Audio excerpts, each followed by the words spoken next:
There is a crime against the sunnah though. There's a crime against the sunnah that I want to warn myself of and all of you of. And that is when you say something is sunnah and it's not. Or when you say something is sunnah but you don't really understand how and when that sunnah was established.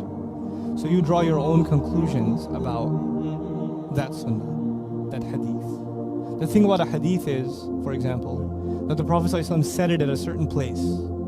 He said it to a certain group of people. He said it to a certain family. And you know when you walk in on someone's conversation and he's already talking to someone, he's not giving a lecture to everybody, he's talking to someone in particular, right? Could it be that he's dealing with a special situation? Could be, right? Now if you don't know that, you would think that he's giving a policy for what? Everyone. So you have to know background. You have to know context for the sunnah.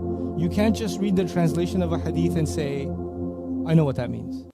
I know how to apply it. Because that's also unfair to the sunnah of the Prophet ﷺ. It's unfair to not know how it was applied, how it was meant, you know? And so this is actually a big danger because people will make you feel guilty you're not following sunnah.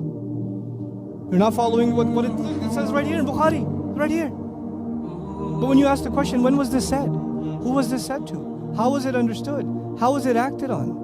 What are the other subject matters on this same hadith? How do you do it?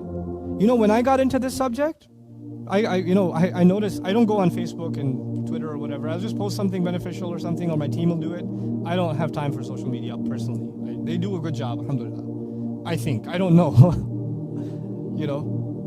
But so once in a while, they'll send me some things that people ask, and people say, how come you never talk about hadith? I get a lot of that. Why do you only talk about Quran? You know why I do that?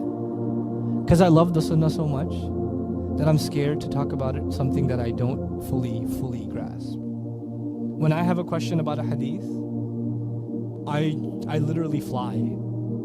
I'll take a flight to a muhaddith and sit with them and ask them. Because I want to understand it properly. Because it's happened too many times in my own life. When I was learning about Islam, I learned about a hadith and I sat in a halaqah and somebody explained it to me and I thought I knew what it meant, and later on I found out that was completely wrong.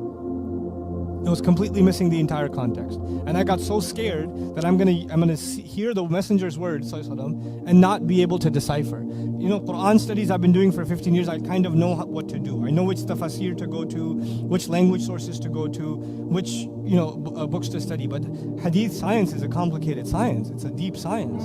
I don't have the brain cells for it. But there are some people I know that do, alhamdulillah. So I need to take advantage of them. And I do this out of awe and out of appreciation of the people who, they've dedicated 40 years to studying just hadith. That's no small task.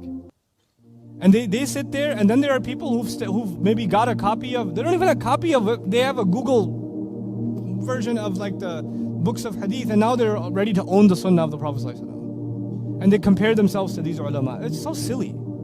It's just silly. One of my teachers, one time he said that he was teaching a hadith, and one of those students, was like one of those Google students, sitting in the class, he goes, Shaykh, man qala hadha? Who said this hadith? What's your daleel that this is sahih? So the Shaykh says, narrated by so-and-so, son of so-and-so, by so-and-so, and so. You know what happens with the names?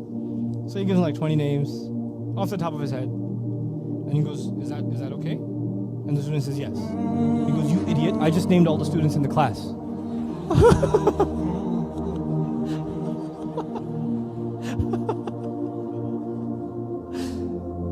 People want to feel like I got the authentic daleel. You don't know what you're talking about.